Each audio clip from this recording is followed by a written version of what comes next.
Purihin po ang Panginoon sa ating po kalagitnaan dahil tayo po ay magpapasimula na sa ating pagsamba. Ihanda po natin ang ating mga sarili sa paglapit po natin sa Panginoon. Ano po?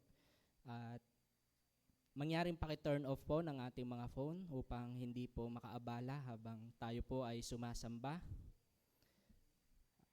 At sa lahat po ng member, mangyaring dito po tayo sa banda unahan para yung mga bisita pong darating ay sa likod. Tayo po ay magpapasimula na at bilang pasimula, sama-sama po nating awitin ang ating himno, Payapa ang aking kaluluwa.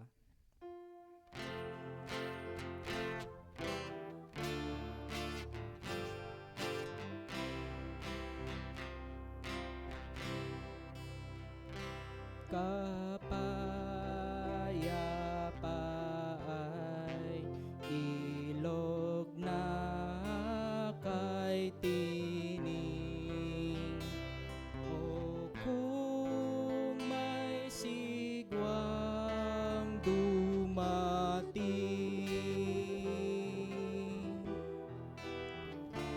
anmang kahat ng turo mong tunay nga payapa kaluluwa'y payapa.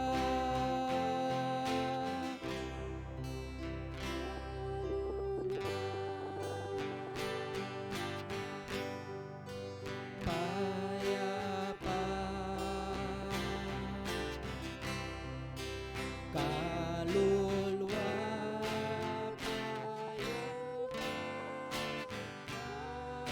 payapa,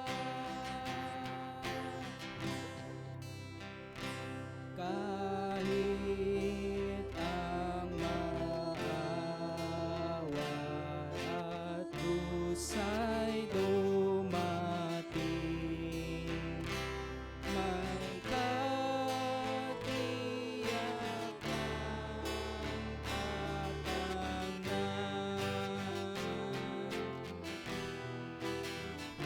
si Kristo'y lumingan,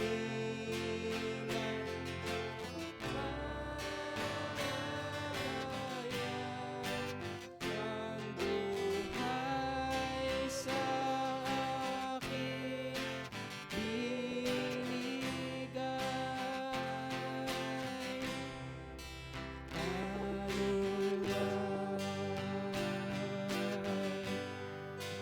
Payapa, payapa, kaluluwa'y payapa. Lahat ng sala'y inako niyang lubusan, kakilang kagalakan.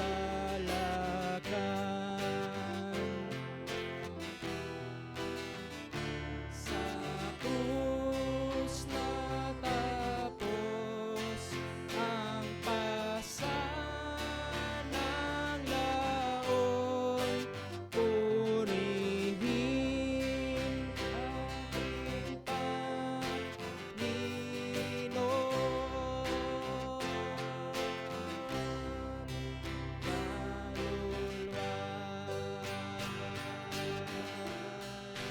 Payapa,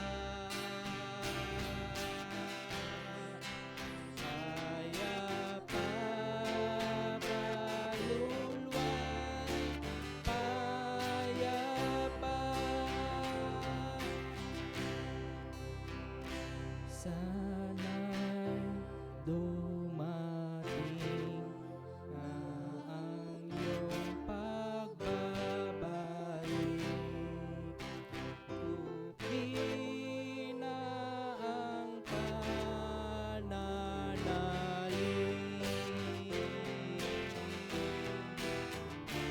trumpeta'y hudyat ng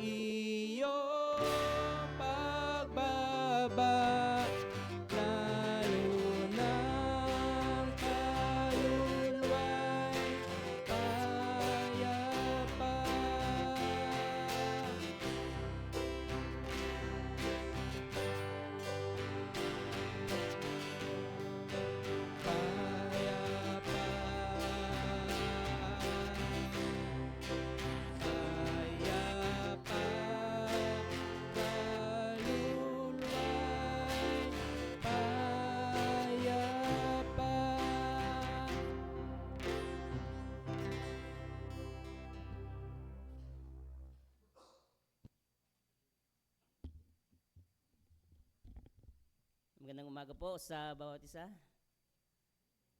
Kumusta po kayo?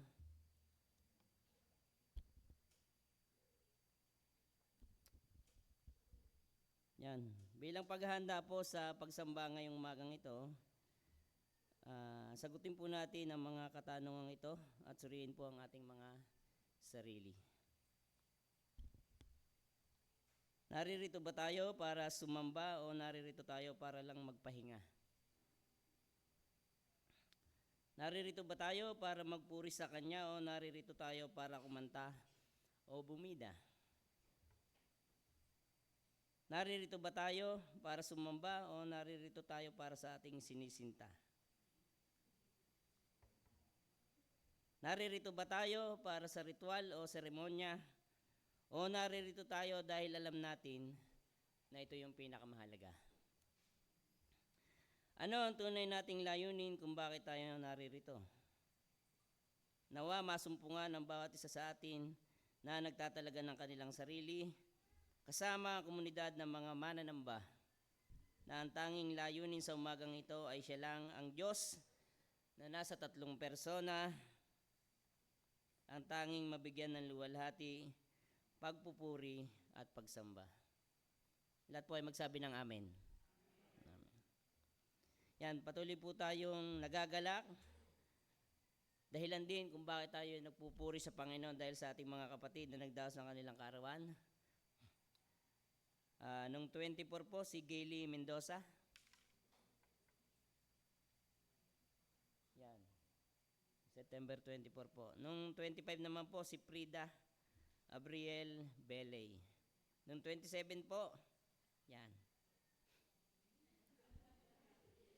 Nasa mataling ko na rin po ang pagkakataon na nagpapasalamat po ako sa Panginoon dahil pagka ang Diyos ang nagbigay, perfect talaga. Kaya sa mga kabataan, hanapin niyo yung kalooban ng Panginoon. Ang aga ng sermon eh. Yan, ngayong araw naman po ay nagdaraos ng kanilang karawan ng 28, si Nanay Eli Bondad at si Ate Eloy Mendoza. Yan. Happy birthday po sa bawat isa. Sa umagang ito, ihanda po natin ang ating mga sarili sa pagsamba. Welcome po sa C4 Worship Service.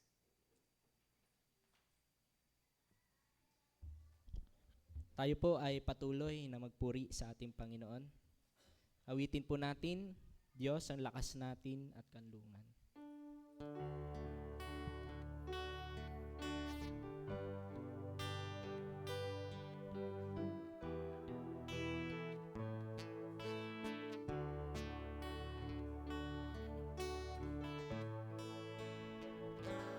Lakas natin kanlungan kung may kaguluhan. Di dapat na matakot, mundo'y mayanig man.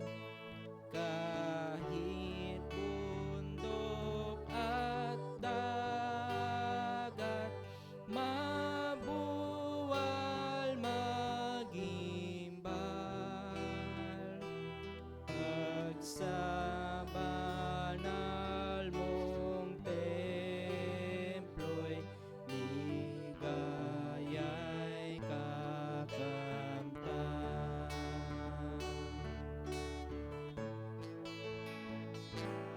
Kagalakan na tunay ay nararanasan sa tahanan ng Diyos na makapangyarihan. Bansa at kaharian, pawang mapaparam. Diyos ni Jacob ang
Tayo po lahat ay tumayo.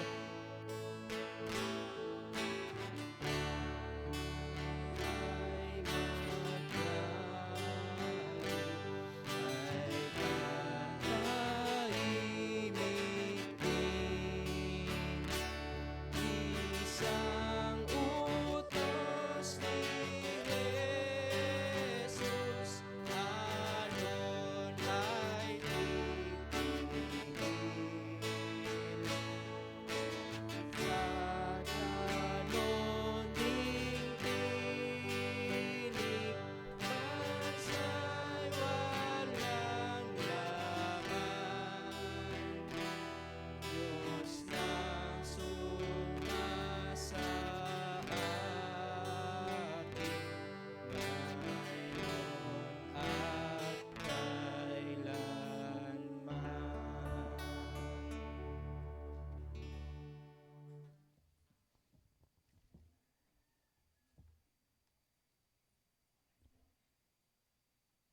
Purihin si Yahweh. Purihin ang Diyos nitong kalangitan. Kayo sa itaas siya'y papurihan. Ang lahat ng anghel magpuri magdiwang. Kasama ang hukbo roon karamihan. Ang araw at buwan siya ay purihin. Purihin din siya ng mga bituin. Mataas na langit siya'y purihin. Tubig sa itaas, gayon din ang gawin. Siya ang may utos na sila'y likhain, kaya ang ngalan niya ay dapat purihin. Sabay-sabay po natin basahin ang samba. Ready and sa iyo, o kataas-taasan, buong pagpapakumbaba, kaming sumasamba bilang isang komunidad ng mga tinubos sa iyong biyaya.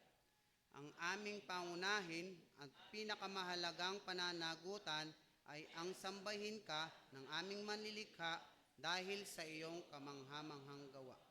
Marubdob po naming hangad kami na ang buhay, pagkilos at pagkatao ay iyong hawak, ay ang sambahin ka sa espiritu at katotohanan upang lalong lumalim ang aming pagkakilala at ugnayan sa iyo. Buong puso namin tinatalaga ang aming sarili, hindi para sa aming kapurihan at kasiyahan, kundi para sa iyong kalwalhatian at kaluguran. Alay namin sa iyo ang pinakamataas na pagpapahalaga, parangal, paggalang at papuri, ngayon at magpakailanman. Amen. Tayo po'y manalangin. Pinupuri ka namin, O Diyos, sapagkat ikaw ang aming manlilikha, aming tagapagligtas, aming Diyos na tapat lahat ng panahon. Walang hanggang ang iyong kabutihan at walang kapantay ang iyong pag-ibig. Sa iyo lamang karapat-dapat ang lahat na papuri, pagsamba at salamat. Narito po kami, nagpapakumbaba, humihingi ng kapatawaran. Patawarin niyo po kami, Panginoon, sa lahat ng aming mga kasalanan, mga salitang hindi nakakalugod sa inyo, mga kilos na salungat sa iyong kalooban, at sa mga pagkakataon kami lumihis sa tamang landas, linisin niyo po kami at ipagkaloob ang isang pusong dalisay na may tunay na hangaring sumamba sa inyo. Maraming salamat po, Panginoon, sa panibagong pagkakataon na ito na kami makalapit sa inyong presensya. Salamat sa buhay, sa kalayaan namin na makapagpuri at sa pagkakataong ito upang magkaisa bilang isang katawan ni Kristo. Salamat sa iyong patuloy na pagkilos sa aming mga buhay. Ito ang aming dalangin sa pangalan ni Jesus. Amen.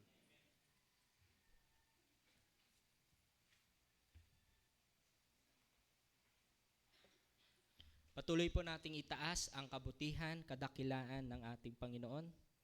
Ang buhay ko'y laging iniingatan.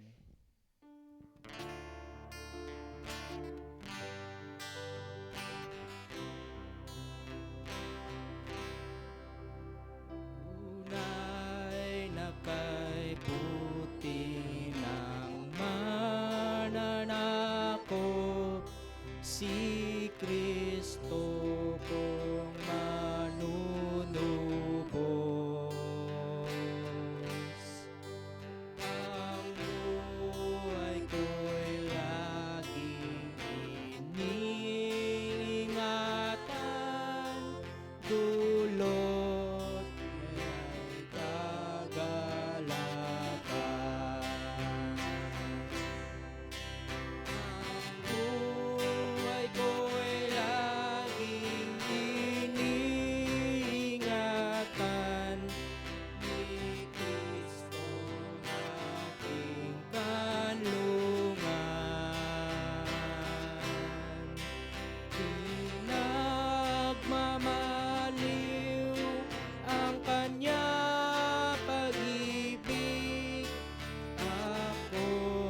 Tunay po na ang ating Diyos ay matapat. Hindi siya nangiiwan, hindi siya nagpapabaya.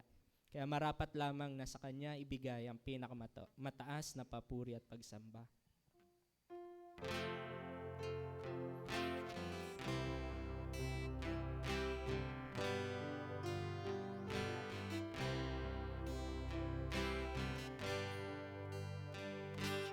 Tunay kang matapat, Diyos namit Ama, di nagbabago,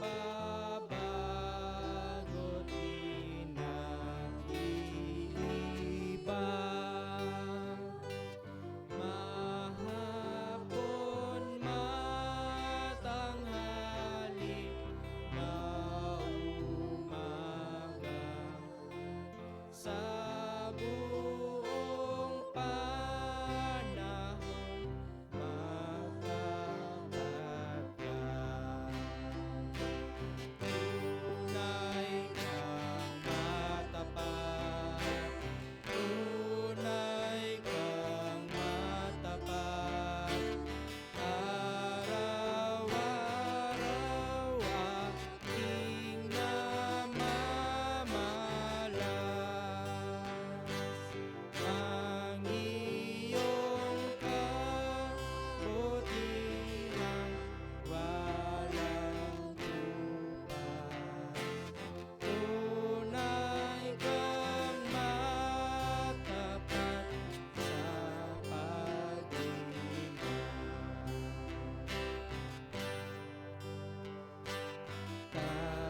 Tag-araw, tag-ulan, at ang tag-ani,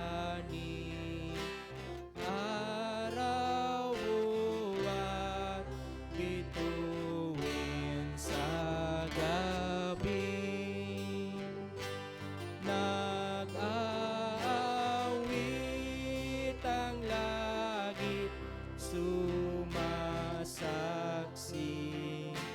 sa katapatan mong anong naging. Tunay kang matapat, tunay kang matapat, araw-araw aking namamalas ang iyong kabutihang walang tupas. Tunay kang matapat sa pagninga.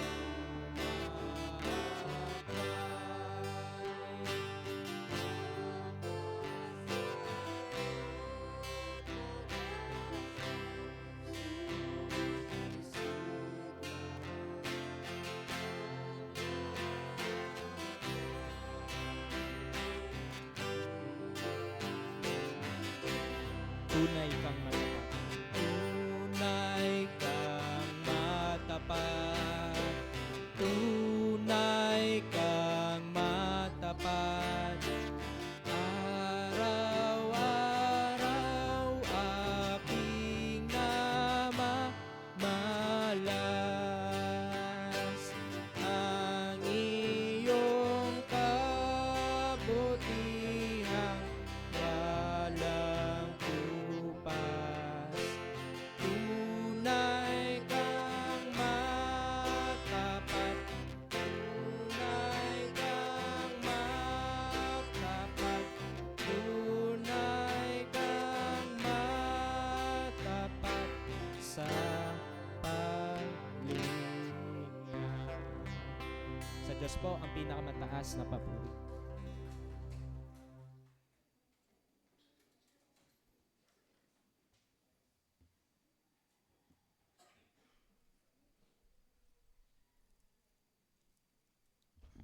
Dadako po tayo sa gawain ng pagkakaloob. Bilang paghahanda at pong sabay-sabay na basahin, ako'y isang katiwala. Ready, and.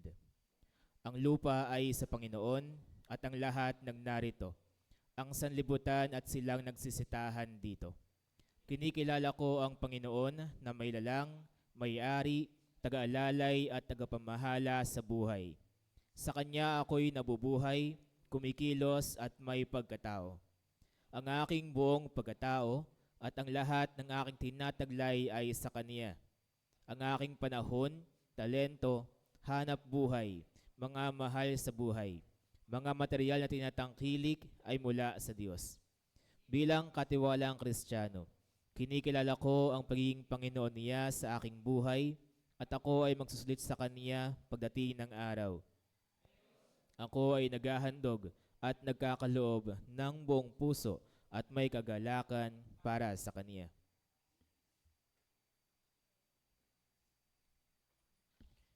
Patuloy po nating awitan ang ating Panginoon sa pamamagitan ng pagkakaloob.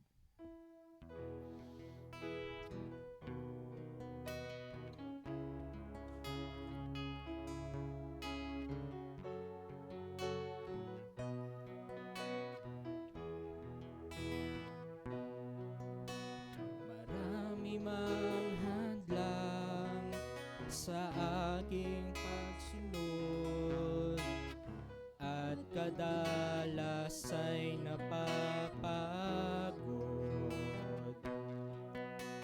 Hindi pa pipigil, patuloy na maglilingkod. Tangi kong mithiin, ikaw ay malugod. Buong kagalakan, ikaw ay aking paglilingkuran. Nahihirapan man, kahit pa nasusugatan, kasangkapanin mo, ikaw ang tunay na may-ari ng buhay na ito. Anumang danasin ko, basta't ikaw, Jesus, ang gantimpala ko. Buong kagalakan, ikaw ay aking paglilingkuran.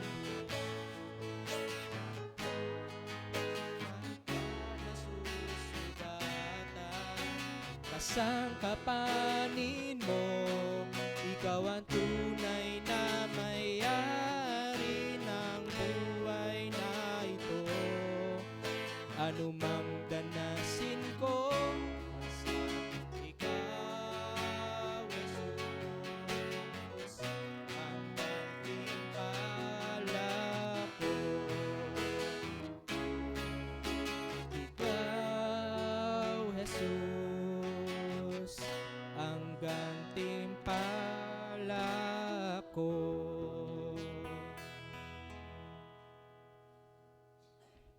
Magsitayo po ang bawat isa.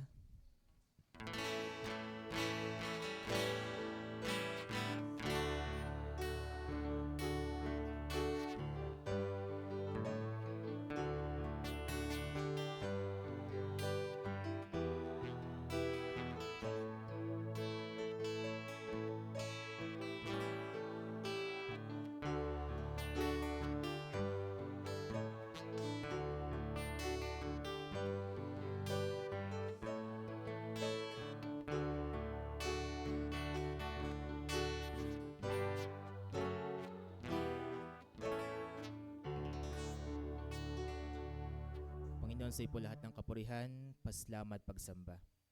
Ama, muli maraming salamat sapagkat naranasan ng bawat isa sa amin ang iyong pagsama ngayong nagdaang linggo. Salamat, Panginoon, sa lahat po ng pribilehiyo, sa lahat, Panginoon, ng pagpapala na iyong pinagkaloob sa amin.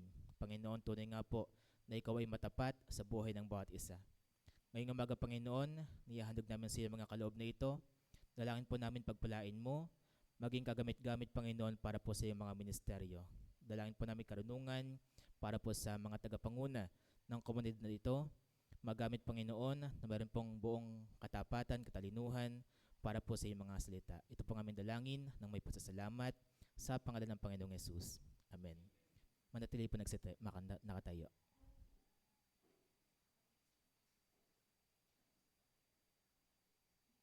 Hawakan po natin ang ating pong mga Biblia at sabay-sabay po nating bigkasin ang ito ang aking Biblia. Ready? And? Wala na. Okay, hindi na po. Paumanhin. Buksan na lamang po natin ating mga Biblia sa teksto na atin pong pag-aaralan ngayong umaga. Ito po ay masusumpungan sa Gawa, Kabanatang 16, talatang 23 hanggang 28. Gawa chapter 16, verse 23 to 28. Sige po. Inyo pong subaybayan habang aking binabasa. Saka ipinabilanggo at pinabantayang mabuti. Ipinasok sila sa bantayan sa kaloob-looban ng bilangguan at ipinangaw ang mga paa. Nang maghahating gabi na, sina Pablo at Silas ay nanalangin at umawit ng mga imno at nakikinig naman ng ibang mga bilanggo. Di kaginsa-ginsay lumindol ng napakalakas, anupat na yanig pati ang mga pundasyon ng bilangguan. Pagtakay nabuksan ng mga pinto at nakalag ang mga tanikala ng mga bilanggo. Napabalikwas ang bantay bilangguan at ang makitang bukas na ang mga pinto, hinugot ang kanyang tabak at tangkang magpapakamatay sa akalang nakatakas ang mga bilanggo. 28. Ngunit sumigaw si Pablo, "Huwag mong saktan ang iyong sarili, naririto kaming lahat." Pagpalain ng pagkakabasa ng salita ng ating Panginoon, makakaupo na po ang bawat isa.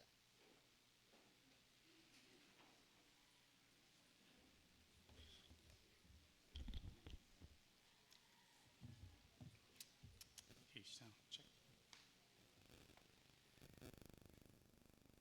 Magandang umaga po sa ating lahat. Sabihin niyo po sa inyong katabi, happy to see you. Tapos isagot niyo po, glad to be here. Yan. Totoo naman, ano po? Saan si Lance? Yan, alam mo na. Alam mo na.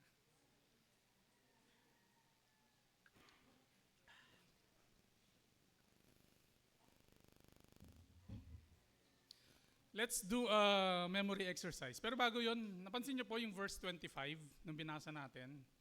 Nung hating gabi, nakakulong sila, pinagmalupitan, tapos kumakanta lang sila kay Lord, nagpupuri lang sila, tapos nakikinig yung mga preso sa hating gabi. So meron pong significance yung mga pinagdadaanan nating mga hating gabi. We will talk about it later. Let's do a memory exercise.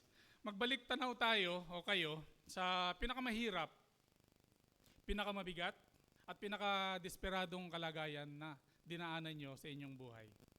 Maaring pagpanaw ng mahal sa buhay, kapos sa gastusin sa bahay, sa renta, pagkain, gamot, tuition fee ng anak, gasolina, or nawalan ng trabaho, may na-aksidente, na ospital, binagyo, nilindol, may anak na mali ang desisyon sa buhay kasi hindi nakinig. Just look back and remember those times. Para naman siguro sa mga kabataan, kung hindi kayo nakaka-relate doon, kasi hindi pa kayo mga adults o mga parents, siguro late submission sa school requirements, nag-fail ka sa isang subject, pinagbawalan magkajowa, napagalitan ng magulang, depression, anxiety, negative thoughts, hindi nakapagpatuloy sa pag-aaral dahil sa kung anumang dahilan. Naalala nyo na? May naalala kayo mga ganong sitwasyon sa buhay nyo? Ngayon, matapos nyong alalahanin yon, another memory exercise. Alalahanin nyo naman, sa mga pinagdaanan ninyo, nagkaroon ba ng puwang para sa kagalakan? Nagkaroon ba ng puwang para sa kapayapaan? Puwang para magpuri sa Diyos? Puwang para ang naging pinagdaanan nyo ay maging patotoo sa iba dahil nakita nila kung paano kayo tumugon sa inyong pinagdaanan. Magiging bahagyang maigsi lang ang mensaheng ito dahil alam ko parang reminder lang ito sa marami sa atin. Paalala na lang ito sa marami sa atin. Dahil para sa marami sa atin, madalas na kayong makarinig ng sermon about joy and peace in difficult times. Ngayong September pa lang, pang-apat na ako na nagme-message about this. Pero bakit challenge pa rin sa marami sa atin to be joyful and to be peaceful sa gitna ng mahirap na karanasan? At ang mas malaking hamon, when we are joyful and peaceful in our most difficult times, na-attract ba ang tao kay Jesus? Manalangin tayo sandali. Father God, in the name of Jesus, through your Holy Spirit, may you unlock your word in our minds so that we may understand your word in our hearts, so that we can unleash your word in our lives. In Jesus' name, amen.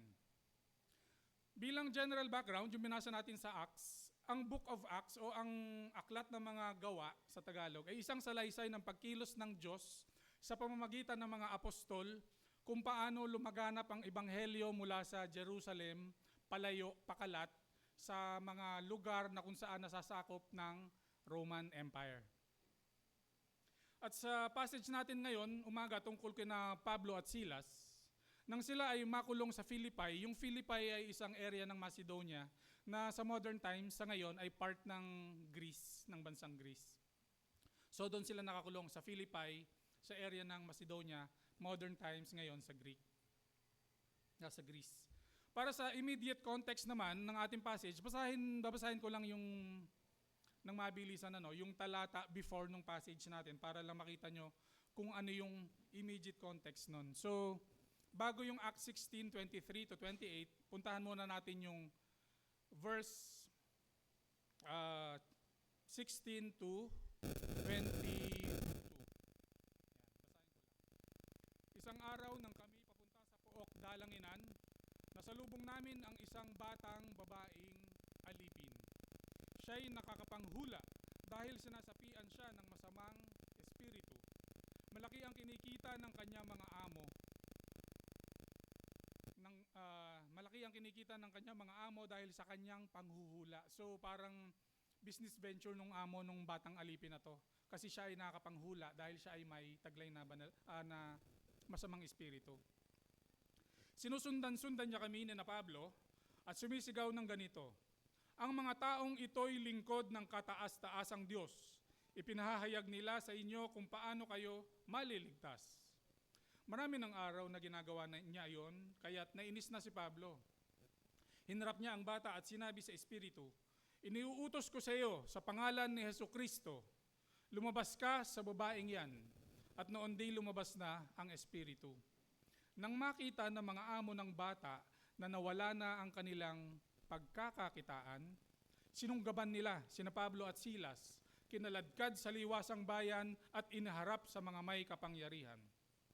Iniharap sila sa mga pinuno ng lungsod at pinaratangan ng ganito, "Nanggugulo po sa lungsod ng mga Hudyong ito, nagtuturo sila ng mga kaugaliang laban sa kautusan nating mga Romano. Hindi natin maaaring sundin ang mga tinuturo nila." Sinunggaban sila ng mga tao, pinahubaran ng mga pinuno at ipinahagupit. At ngayon, patuloy na yung kwento dito sa ating passage sa verse 23 to 28. At kung ipagpapatuloy natin ang kwento, malalaman natin na matapos ang mga pangyayaring ito, yung nakakulong sila, midnight, nag-aawitan sila ng praise songs, nakikinig yung mga preso, lumindol, di ba? Tapos nakalas lahat ng mga kalag nila o mga posas nila. Tapos yung mga gates ng prison, nagbukasan lahat. Pagkatapos ng mga pangyayaring yon, si Pablo at Silas, pinangaral nila ang salita ng Panginoon sa bantay ng bilangguan. At kalaunan, ang bantay at ang kanyang buong pamilya nanampalataya sa Diyos. Kanina, pinabaliktanaw ko kayo sa pinakamahirap, pinakamabigat, pinakadesperadong karanasan nyo sa buhay. At katulad ni na Pablo at Silas, maaaring ang karanasang iyon ay inyong midnight moment. Nakagapos, nakakulong sa kaloob-loobang bahagi ng kulungan, yung parang maximum security, na parang nakalaan lang para sa mga pinakamasasamang kriminal, doon dinagay sina Pablo at Silas. Pinarusahan dahil sa maling paratang, maling testimonya, pinunit ang suot, ginulpi. Nagdusa talaga sila. Alam kong nag-pray din tayo habang nasa gitna ng ating naging mapait na karanasan. Pero ang umawit, ang kumanta ng hymns, ng praise songs, kakaiba, di ba? Sino yung kumakanta after magulpi? At dito natin matututunan ng unang lesson when we go through difficult times. The thing about joy is, it's not an emotion, it's a disposition. Joy is not an emotion, it's a disposition. Ang magalak ka sa gitna ng unos ng buhay ay nagpapahayag na ang kagalakan ay hindi emosyon, kundi disposisyon. Hindi nakadepende sa panlabas na kalagayan, kundi sa panloob na paninindigan.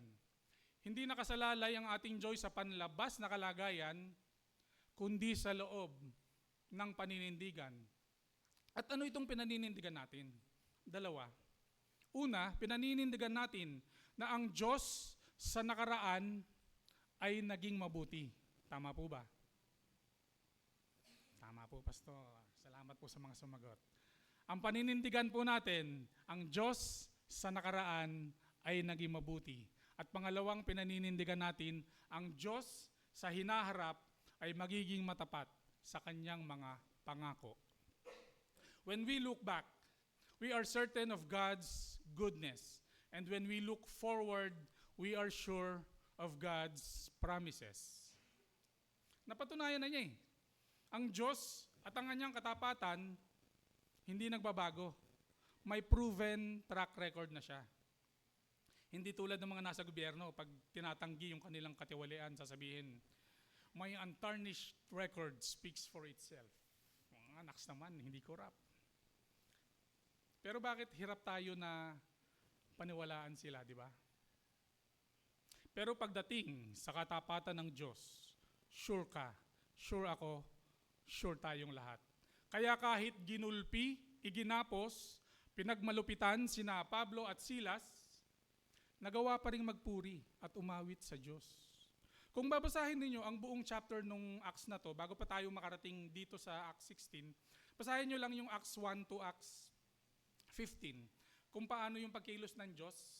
Dito kasi umuusbong yung Kristyanismo. Batang pananampalataya pala ang Kristyanismo noon. Marami nang pinagdaanan si Pablo at yung ibang mga apostol. Nagsisimula pa lang ang Kristyanismo sa 1st century, katakot-takot na persecution o pag-uusig ang naranasan nila sa mga Hentil o sa mga, in their case, sa mga Romano. Hindi na bago kay Pablo ang pagdurusa. At ang pagtitiwala niya sa Diyos ay nahubog na mga mahihirap na karanasan. Kaya lumalago ang pagtitiis, kaya lumalago ang pananampalataya dahil dumaan sa mahirap na karanasan. Isipin po natin, or kung may kakilala tayo, na dahil sa dumaang mahirap na karanasan, tumibay ang pananampalataya, mas lalong natutong magtiis. Kaya gets ko, no, kung may mga taong natatakot para sa future ng bansa, kasi marami sa mga kabataan hindi sanay sa hirap. Hindi ko nilalahat, pero madedma lang ng crush, mautusan lang ng magulang sa palengke, mawalan lang ng internet, pagbawalan lang mag-cellphone para makapag-focus sa pag-aaral, parang katapusan na ng mundo. Depressed na agad, maglalayas na sa bahay, susuko na sa buhay. Hindi nahubog ng kahirapan. True joy is in God.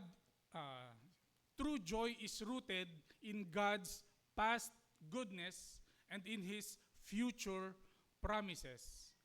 True joy is rooted in God's past goodness and in His future promises. And because He is faithful, like Paul and Silas, we can praise God despite our pain. Praise over pain. Praise over pain. Sabi sa James 1:23, mga kapatid ko, ituring ninyong buong kagalakan kapag kayo'y nahaharap sa sari-saring pagsubok. Yamang inyong nalalaman na ang pagsubok sa inyong pananampalataya ay nagbubunga ng pagtitiis. At marahil dahil sa mga hirap na nga na pinagdaanan ni Pablo, may credibility na siya na sabihin sa Romans 5 verse 3 to 4, nagagalak rin tayo sa ating mga kapighatian sa pagkakaalam na ang kapighatian ay nagbubunga ng pagtitiis. At ang pagtitiis ay nagbubunga ng pagpapatibay. At ang pagpapatibay ay nagbubunga ng pag-asa. Kapighatian, pagtitiis, pagpapatibay, pag-asa. Kapighatian ang nagtuturo sa atin na may pag-asa. At para sa ating mga makakalimutin, ang joy, kasama siya sa fruit of the Spirit sa Galatians 5. So if you claim that you are a son of God, you have a relationship with Christ, automatically because of the Holy Spirit in you, you have joy. By the way, ang Greek word sa Greek language, ang root word ng joy ay pareho sa root word ng grace. Joy is chara, grace is charis. Siguro may mga nakita na kayong name na ganon, C-H-A-R-I-S, charis, or yung sa joy, chara. This connection, yung charis at chara, this connection suggests that joy, like grace, comes from God.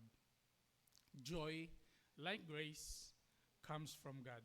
Kaya pag inutusan tayo sa Biblia na magalak, hindi to emosyon na hinihiling galing ang ating willpower. Hindi galing sa ating willpower pag sinabing magalak tayo sa gitna ng kahirapan. Kundi ang joy ay tugon mula sa Espiritu, sa banal na Espiritu. Tugon ito sa biyaya ng Diyos. Ang kagalakan ay tugon sa biyaya ng Diyos. Naalala nyo nung tayo'y maligtas?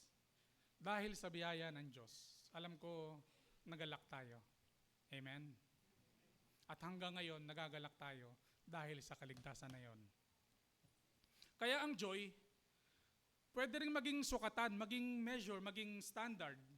Parang kung gusto mong malaman kung isang tao ay may joy, or makikita mo yung presence or yung absence ng joy, makikita mo sa kanyang buhay. Kasi kung ang paningin ba natin ay nakatuon sa biyaya ng Diyos o sa pangyayari sa paligid natin, makikita mo eh.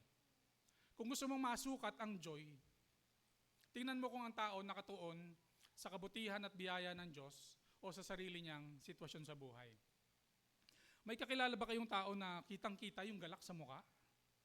Laging nakangiti, magaan ang kilos, malumanay ang pagsasalita. May kilala kayong ganon? Nakakahawa ang kagalakan nila, di ba? Yung pag andyan sila, pagpasok pa lang nila sa room, parang gumagaan na yung buhay mo, parang ang saya-saya mo na.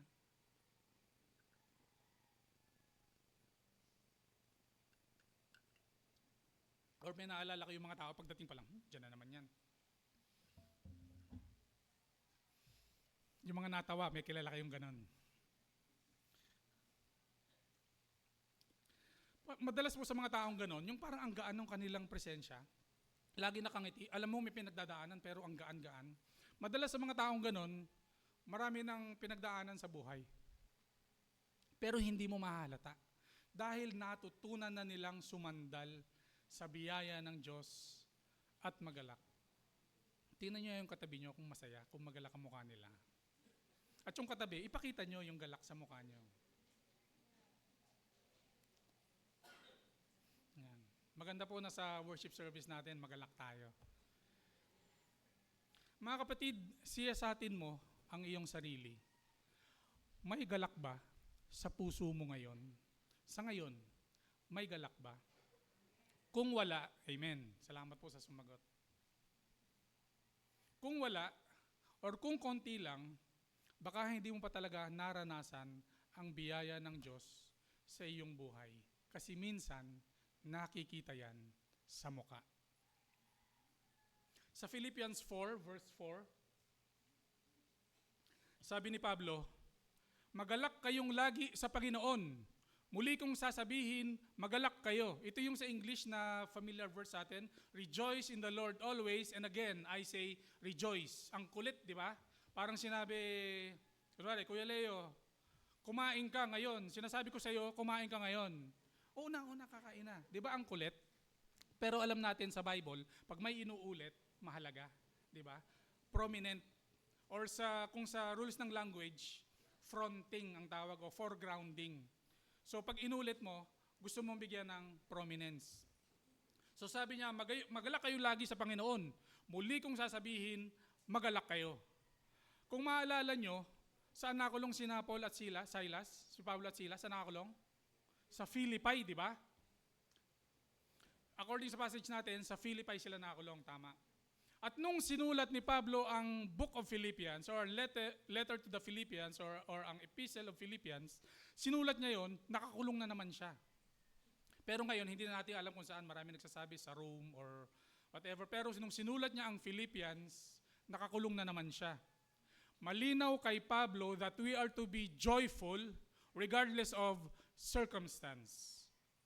We are to be joyful regardless of circumstance. Because God has been faithful in the past and He's faithful to His promises in the future, we can sing while hurting. We can praise God in our midnight moments. When we are joyful, we are not denying pain. We are declaring that God is greater than our pain. Ulitin ko. When we are joyful, we are not denying pain. We are declaring that God is greater than our pain.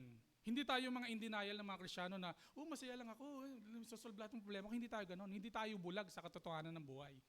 Pero bukas ang mata natin na ang Diyos mas malaki sa katotohanan ng buhay. Joy is an attitude we choose. Ngayon, kung tayo ba nasa kulungan at biglang bumukas yung pinto, tatakbo pa tayo palabas? Tatakas ba tayo? Uuwi agad sa pamilya natin? Magtatago? Nang matanggal ang posas ni na Pablo at Silas, nanatili sila. Hindi lang nila tanggap ang kanilang kalagayan, tanggap nila ang kalooban ng Diyos. Nanatili sila sa bilangguan dahil hindi lang nila tanggap ang kanilang kalagayan, tanggap nila ang kalooban ng Diyos. Tingnan mo ngayon katabi mo kung mapayapa.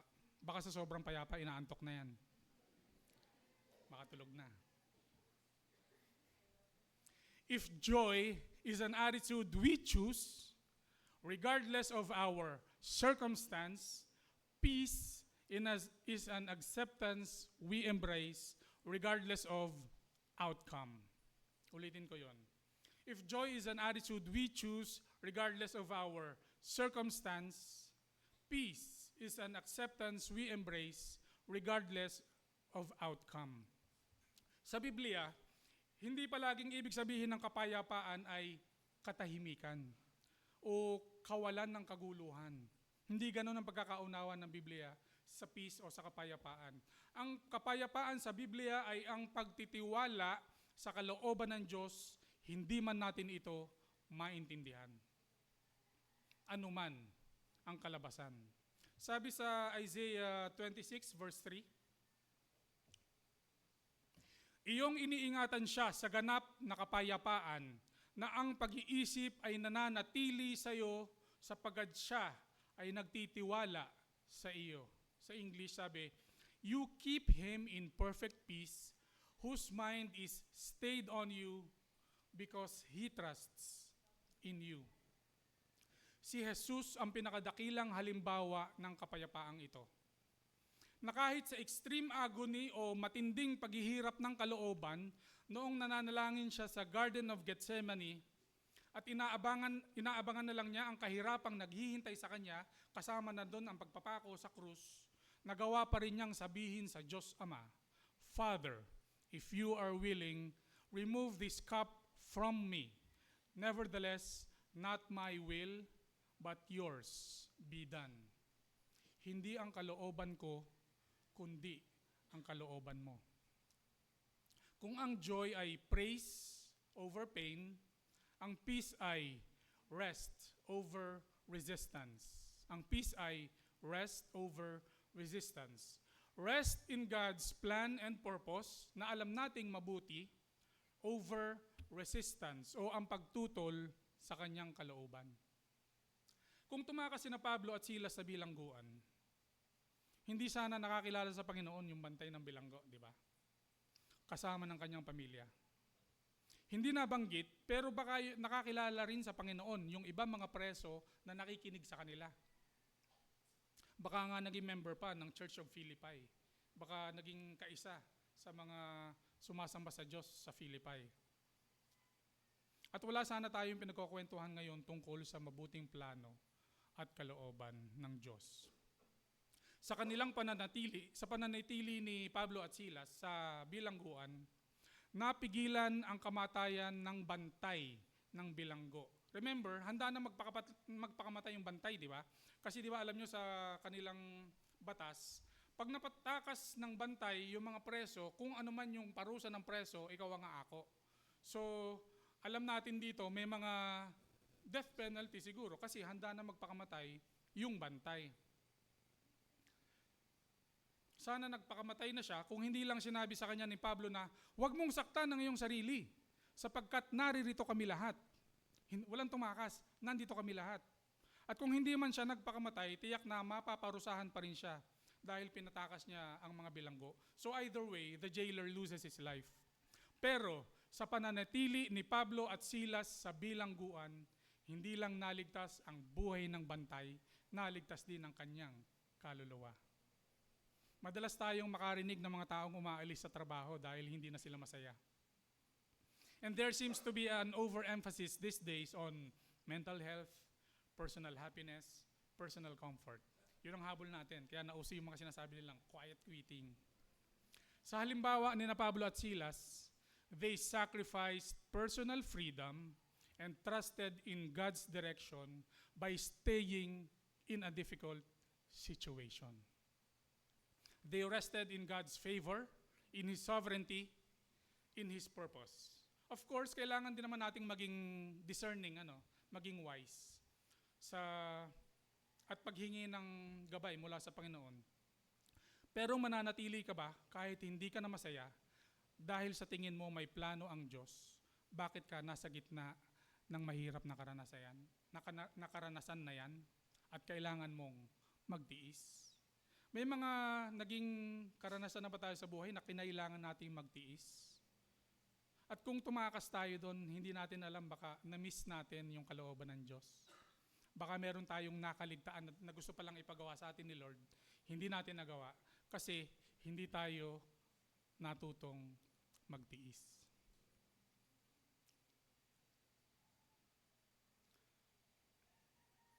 Sina Pablo at Silas, hindi tumakas, kaya may naligtas. Para sa mga Sunday school teacher, pwede nyong gawing object lesson sa mga children. Sina Pablo at Silas, hindi tumakas, kaya may naligtas. Kung ikaw, tatakas ka ba? Magtitiis ka ba?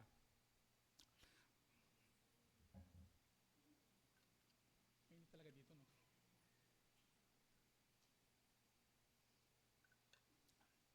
Being at peace in our midnight moments, ang pagiging payapa sa gitna ng karanasan na madilim, is not passive resignation to our situation, but an active participation in God's direction.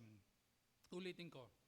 Being at peace in our midnight moments is not passive resignation to our situation, but active participation in God's direction. Look at Shadrach, Meshach, and Abednego. Naalala nyo? Yung tatlong teenagers na pinasunog dahil hindi sila sumamba sa rebulto ni Nebuchadnezzar. Sa Daniel chapter 3, nang sila'y ipapatapon na sa apoy ni Haring Nebuchadnezzar dahil ayaw nilang sumamba sa kanyang rebulto, sabi ng hari, kapag kayo'y hindi sasamba, ipahahagis ko kayo sa naglalagablab na pugon. Sa palagay nyo ba may Diyos na makapagliligtas sa inyo mula sa aking kapangyarihan? Sina Shadrach, Meshach at Abednego sumagot sa hari. Sabi nila, mahal na hari, gawin ninyo yan kung yan ang gusto nyo. Ang Diyos na aming pinaglilingkuran ang magliligtas sa amin. Ang Diyos na aming pinaglilingkuran ang magliligtas sa amin sa naglalagablab na pugon at mula sa inyong kapangyarihan. Ngunit kung hindi man niya kami iligtas, hindi pa rin kami maglilingkod sa inyong mga Diyos, ni sasamba sa rebultong ipinagawa ninyo. Mahalaga yung word na yun Ililigtas kami ni Lord, pero kung hindi, magtitiwala pa rin kami sa Kanya. Nasabi naman natin yon sa ating mga buhay. Naging conditional ba ang ating pananampalataya dahil naramdaman natin ang kilos ni Lord or hindi natin naramdaman? Ito ang larawan ng totoong kapayapaan. It's not about escaping the fire, it's about trusting God to be with you through the fire. Huwag niyong pakantayin sa isip niyo yung kanta, alam ko yan. Ang totoong kapayapaan is not about escaping the fire. It's about trusting God to be with you through the fire. May kapayapaan tayo. May kapahingahan tayo. Hindi dahil tiyak ang kahihinatnan, kundi dahil tiyak ang kanyang kapangyarihan at karunungan. Hindi ka magiging payapa dahil lang masaya ka sa iyong kalagayan. Magiging payapa ka sa pagkatanggap na anuman ang iyong kalagayan, ligtas tayo sa kamay ng Diyos. Hindi magiging payapa dahil lang alam natin ang ating kahihinatnan. Magiging payapa tayo dahil kung anuman ang ating kahihinatnan, tiwala tayo na nasa loob tayo ng kamay ng Diyos. In the case of Shadrach, Meshach, and Abednego, peace is not found in the absence of fire, but in the presence of God inside the fire.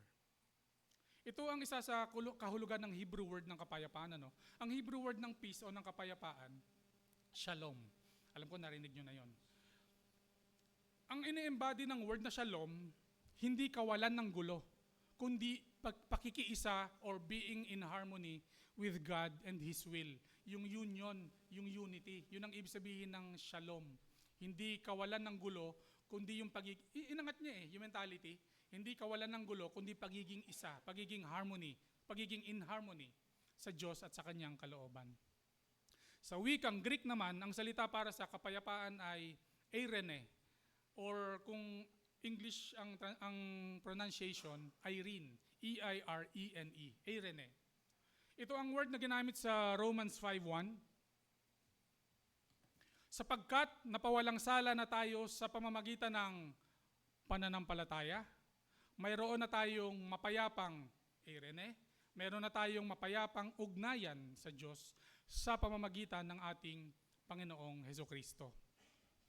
Ang kapayapaan dito ay yung pagkakaroon ng ugnayan sa Diyos sa pamamagitan ni Jesus. Kaya kung ang joy ay fruit of the Spirit, ang peace ay fruit of justification. Kung ang joy ay fruit of the Spirit, ang peace ay fruit of justification. Ang ibig sabihin ng justification lang, pagpapawalang sala sa atin, eirene, may peace tayo. Ang sinabi sa English nun, therefore, being justified by faith, we have peace with God through our Lord Jesus Christ. Relasyon. It speaks of relationship. Therefore, peace is not situation-driven. It is relation-driven. Peace is not situation-driven. It is relation-driven. Kaya kahit nasa loob na ng bilangguan, payapa si Pablo at Silas. Dahil ang kapayapaan nila, hindi konsepto sa isip, kundi isang nararanasang katotohanan ng ugnayan nila sa Panginoon. Ano ang pinanggagalingan ng iyong kagalakan? Ano ang pinanggagalingan ng iyong kapayapaan? Ano ang sukatan ng iyong kaligayahan? Ano ang batayan ng iyong kapayapaan? Nawa, katulad ni na Pablo at Silas, ang joy para sa atin ay isang attitude na ating pinipili dahil nakasandal tayo sa katapatan ng Diyos. Nawa, katulad ni na Pablo at Silas, ang peace para sa atin ay isang pagtanggap na ating niyayakap dahil ang sandigan natin ay ang kapangyarihan at kabutihan ng Diyos. Sa ating mga midnight moments, sa mga naglalagablab na apoy na ating pinagdadaanan, sa mga karanasan na para bang tayo ay nakakulong at walang matatakasan, palagi sana nating paniwalaan at mapatunayan na sa tuwi-tuwi na kasama natin ang Diyos. Hayaan niyo pong banal na Espiritu ulit ang malayang makakilos sa atin at ang tumapos ng mensaheng ito. At sa ating 5 minuto o kahit mga 7 to 8 minutes na pagbubulay-bulay, subukan po nating sagutin ang mga tanong na ito.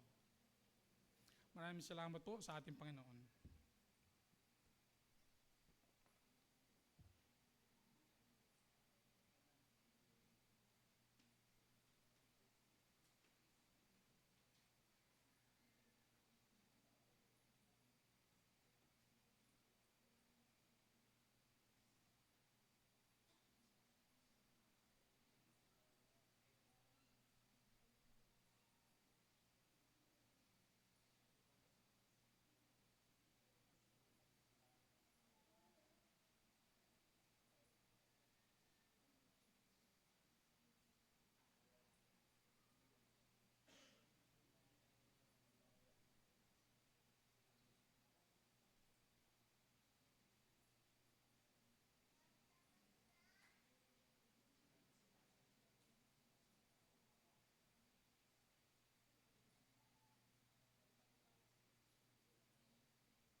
Yan. Salamat po, Pastor Hayel, sa mensahe po at kapahayagan ng Panginoon na naibahagi ngayong umaga. Tunay po yan na kahit marami tayong mga pagsubok, ay ang tunay na mga mananampalataya ay merong kagalakan at kapayapaan na nararanasan. Kaya bilang tugon, tayong po lahat ay tumayo.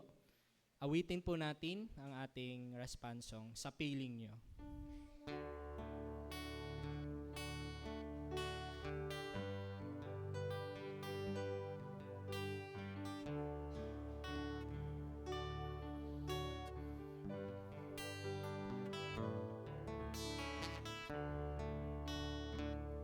Kapayapaan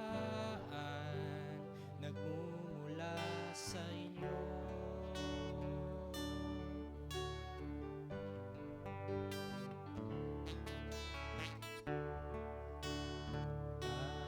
Kaligayahan nakamit sa piling nyo. Wala nang hahanapin pa. Wala nang nanaisin pa, kundi mamalagi sa piling nyo, aking Ama.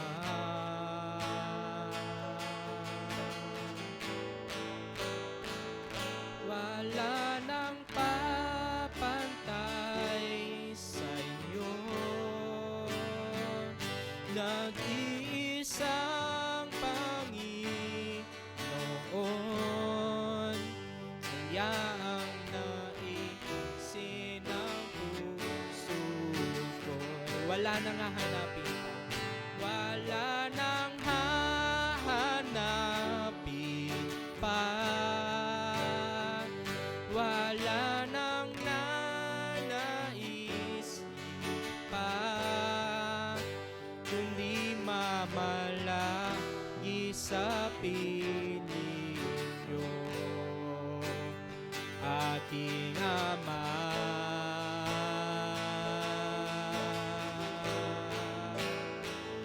Wala nang papantay sa inyo, nag-iisang Panginoon, kaya ang naisin ng puso ko'y sa piling mo.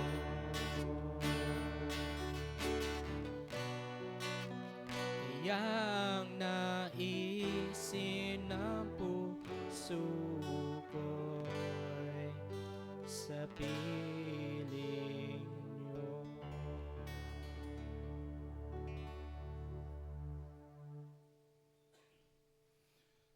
Tama nga po, Panginoon. Wala nang hahanapin pa. Wala nang nanaisin pa, kundi ang mamalagi sa piling ng aming Ama. Wala nang papantay sa iyo, Panginoon. Kaya ang nais lang po namin ay maging nasa piling nyo. Nagpapasalamat po kami, Panginoon, dahil kayo ang Diyos ng tunay na kagalakan, ang Diyos ng tunay na kapayapaan. Hinihiling po namin na sa panahon na kami ay napapadaan sa isang mahirap na karanasan, maalala namin ang lesson ni na Pablo at Silas, at sa inyong biyaya, maalala namin na ang inyong kabutihan sa nakaraan, pagtitiwalaan namin ang inyong mga pangako para sa hinaharap at magtiwala sa inyong kabutihan. Turuan niyo po kami na huwag lamang ituon ang aming atensyon sa aming sitwasyon, kundi sa inyong direksyon.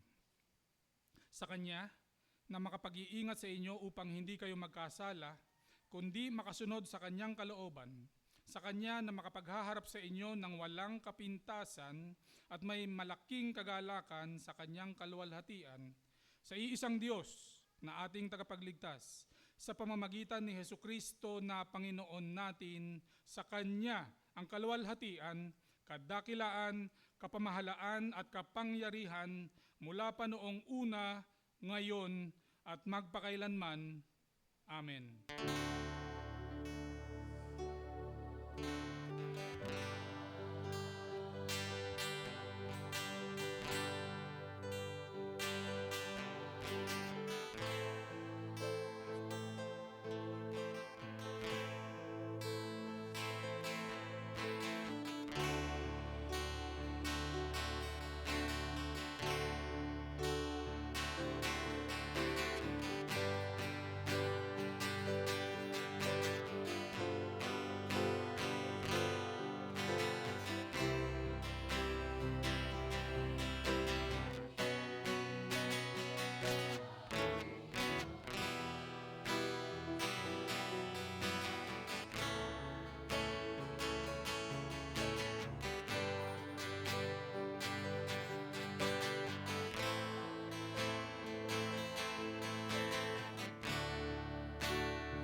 Magandang umaga po muli sa bawat isa. Yan, salamat po sa magandang mensahe na nakakahamon. Yan, hindi lang po sa oras ng kaligayahan tayo magpupuri sa Panginoon, kundi kahit sa panahon ng paghihirap o mga suliranin tulad ni Pablo at ni Silas. Yan, sabi nga, sila'y umaawit ng mga himno. Yan, sila po'y nasa kulungan ng time na yon. Pero ngayon, tayong mga nandito sa bahay-sambahan, narito tayo para umawit, magpuri, itaas ang ating Panginoon. Kaya nawa, yan, bilang hamon, kagalakan natin na tayo ay makisabay sa mga awitin. Hindi natin kailangan na maganda ang boses para tayo umawit, kundi ito'y kagalakan ng ating mga puso na umawit sa ating Panginoon. Yan. Sige po, nagpapatuloy po ang ating mga gawain sa buong isang linggo. Ang Praying as One, Monday to Friday, 6:30 a.m. At Saturday, yan, tuwing Saturday, naka-post naman po yung ating link para po makibahagi tayo. Kaya yung mga available, yan, inayayahan din po natin na makibahagi. At pag Sunday, yan, kung maaga po kayo, 6:15 a.m. ay nagsisimula na rin po tayo. Gayun din po ang CE virtual class every Tuesday, 7 to 8:30 p.m. Nagpapatuloy din po ang Day of Prayer and Fasting. Yan, may 3 session po ito. Ang 9 a.m. ay kick-off. Ang 12 p.m. ay engaging and accountability, at ang end session ang 3 p.m. Yan, inaayayaan po natin na makibahagi po ang bawat isa rin dito. Kada session po ay may 3 participants na prayer, tagapanguna. Yan, inaayayaan po natin na makibahagi at makibahagi bilang tagapanguna po sa pananalangin. Nagpapatuloy din po ang Praying as One every Wednesday, 5 p.m. face-to-face at 7 to 7:15 p.m. ang online. Papatuloy din po ang Hope Meeting every other Thursday, 7 to 8 p.m. Ang Gospel Faithfulness Forum as scheduled. Ang SBC and Sambahayan as scheduled. At yung C4 Family Live every Friday, 6:30 to 7 p.m. Gayun din po, kasunod dito, ang Praying as One, 7:15 p.m. Maging ang OFW Sambahayan Worship every Saturday, 11 p.m. to 10 a.m. Yan, no Bible class po tayo ngayon. Wala rin pong RDA ngayon. Nagpapatuloy po ang Rohoy One-on-One Mentoring. No USBCCI class din. Yan, magkakaroon po ng kababaihan outdoor fellowship to be announced ang panibagong schedule. Yan, na-reschedule po gawa ng bagyo. At meron din po tayo ngayon launching ng Christmas for Christ at presentation para sa lupa na bibilhin after Lord's Table. Yan, marami po tayo ngayong bisita. Yan, makikitayo na lang po pag natawag ang inyong mga pangalan. Una ay si Cesar Ginto. Maging si Mary Grace Contesano. Invited po sila ni Kuya Bonnie. Gayun din po si Ken Chloe Malabanan. Invited po ni Ate Tess de Chavez. Maging si Maribeth Castilla. Invited po ni Etabel Marasigan. Yan, sige po, magandang umaga po muli.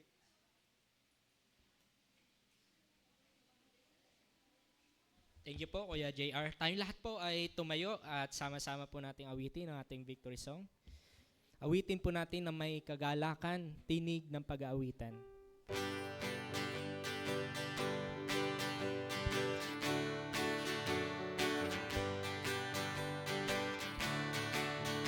Tinig ng pag-aawitan ang siyang naririnig, tawag ng katotohanan ang siyang mananaig. Sa larangan ng digmaang watawat ay pag-ibig, kayo't makisahig. Lakad-lakad umurong, si Jesus ang siyang katulong. Lakad-lakad magpatuloy, tagumpay mayroon. Hukbo ng kalalakihan ang siyang nangunguna sa lahat ng gawaing nauukol sa iglesia. Ang mga kababaihan ang siyang pangalawa, hayo't makisama. Lakad-lakad wag umurong, si Jesus ang siyang katulong. Lakad-lakad magpatuloy, tagumpay mayroon. Kabatang maglingkod sa piling ng Panginoon, huwag ka nang magpaliban pagkat ngayon ang panahon. Di ka dapat mangamba, ang Diyos ang laging tutulong, kaya't magpatuloy. Lakad-lakad magpatuloy, si Jesus ang siyang katulong. Lakad-lakad magpatuloy, tagumpay mayroon. Pagtulungan kita, kaharian ni Jesus, mga kawanan, ay piliting sa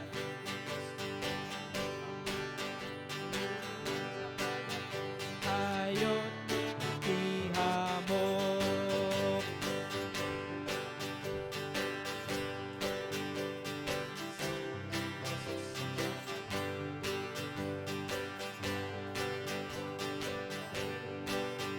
Tagumpay mayroon, tagumpay mayroon, tagumpay mayroon.